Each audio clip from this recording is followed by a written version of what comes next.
sa araw po nito. Ang ating pong scripture reading ay matagpuan po natin sa aklat po ng Filipos chapter 2 verse 1 hanggang 18. Samahan po ninyo ako sa pagbabasa po ng scripture reading natin sa gabi po nito. If you have any encouragement from being united with Christ, if any comfort from His love, if any fellowship with the Spirit, if any tenderness and compassion, then make my joy complete by being like-minded, having the same love, being one in spirit and purpose, do nothing out of selfish ambition. Our being conscient, but in humility consider others better than yourself.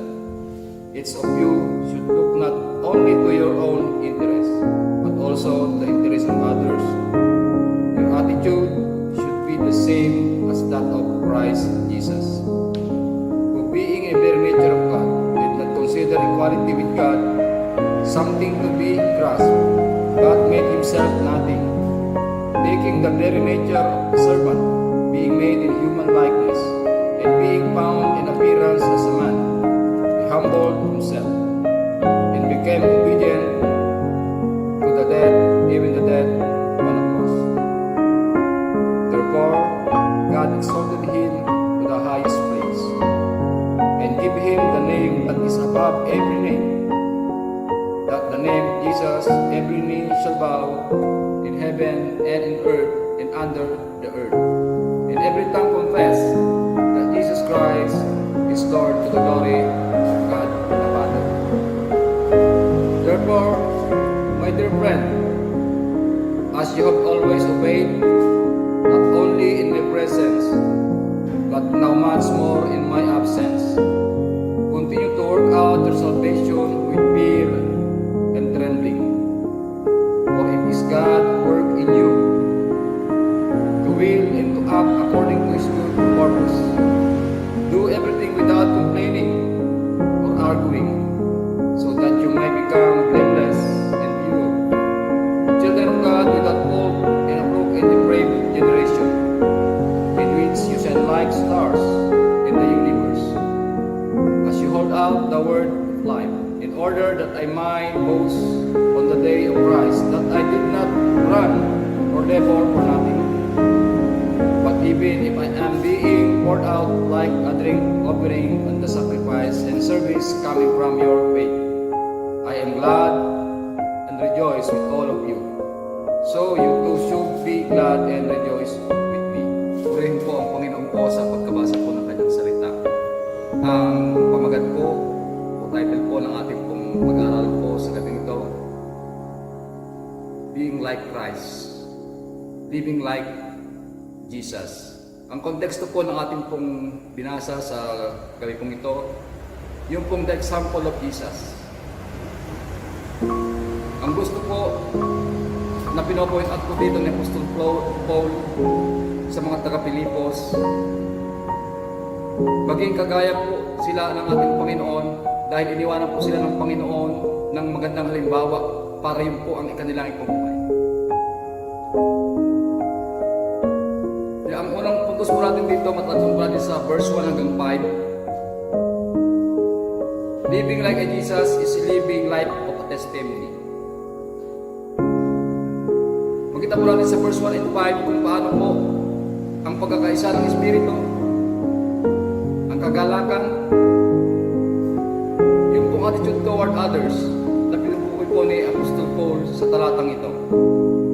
Dapat po sa buhay po ng isang Kristiyano, naman po siya sa mga problema at pagsubok sa buhay, mga suliranin, kahirapan, dapat yung good testimony makita po sa kanyang buhay. Alam niyo po, meron pong dalawang testimony po ang dapat makita po sa buhay natin. Yung pong inward testimony and outward testimony.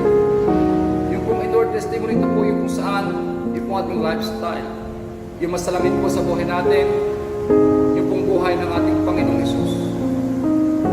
Yung pagiging humble, dapat po makita po yun sa buhay po ng bawat isa po sa atin. Pangalawa po yun, outward testimony. Yung pong outward testimony, ito po yung kung saan binabahagi po natin yung pag-ibig at kabutihan po ng ating Panginoon Hesus natin nararanasan sa buhay po ng ibang tao. Napakahalaga po na makita po ang ating good testimony sa panahon po ganito ang ating nararanasan. Dahil ang ating pong patotoo, ito po ay isang mabisa o isang pong powerful na mensahe po sa buhay po ng mga tao, ang ating pong magandang patotoo. Sa verse 6 and 11, makita po natin doon na aking pong palawang puntos. Who being in every nature of God, did not consider equality with God something to be grasped, but made himself nothing, taking the very nature of servant, being made in human likeness, and being found in appearance as a man. He humbled himself and became obedient to the death, even the death on a cross. Therefore God exalted him to the highest place, and gave him the name that is above every name, that the name of Jesus every knee shall bow, in heaven and on earth and under the earth, and every tongue confess that Jesus Christ is Lord, to the glory of the Father. Living like Jesus is a living life of triumph. The triumphant life is a life that glorifies God. The keys of a triumphant life, kagaya po ng ating binasa, na ginawa po ng ating Panginoong Kristo, siya po sacrifice. Kung tignan po natin ito, hinabot po ng kanyang pagka-Diyos. Hindi po niya pinilit na siya po'y kapatay ng Diyos. Nagsakripisyo po siya, naging tao. Naranasan po niya ang hirap dito sa lupa. Sakit, sama ng loob. Pinahirapan po siya. Lahat po ng sakit ng pangangatawan, kanya pong naranasan. At hanggang doon po sa krus ng Kalbaryo, hanggang doon sa kamatayan. Ang sakripisyo po niya ay yung po para po sa ating ikabubuti. Because of His sacrifice, siya po ay naging masunurin po sa Ama. At pagkatapos po noon, nung matapos po niya yung kanyang sakripisyo at sumunod po sa Ama, siya po ay itinangi, binigyan ng pangalan, higit sa anumang pangalan. Ang triumphant life po, kung paano po ginaglorify ang Panginoon sa iyong buhay.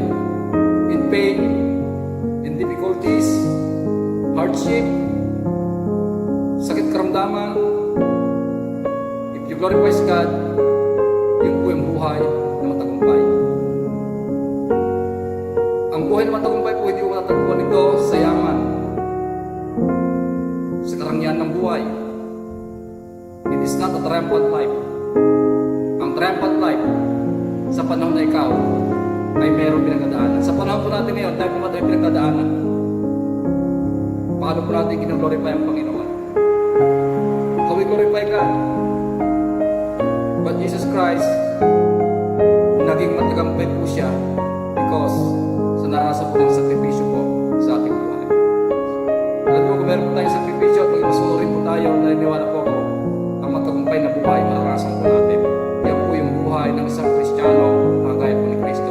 Bagamat mahirap, may pagsubok, ipakita pa rin po sa ating buhay, araw-araw, na tayo po ay tagumpay.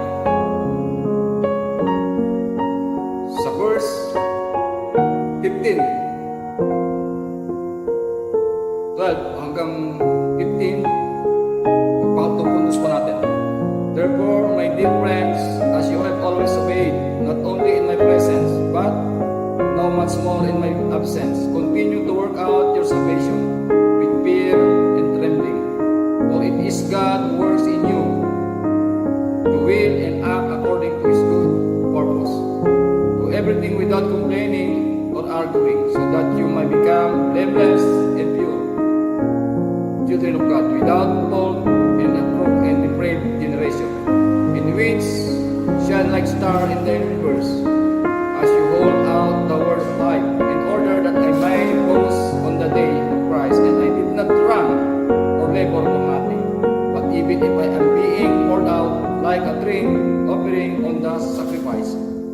service coming from your faith. I am glad and rejoice with all of you, so you too should be glad and rejoice with me. Ang ating po pangatlong puntos ay yung pong living like Jesus is a living life of truthfulness. Sa panahon po natin ngayon, sa ito, sa verse 15, depraved group.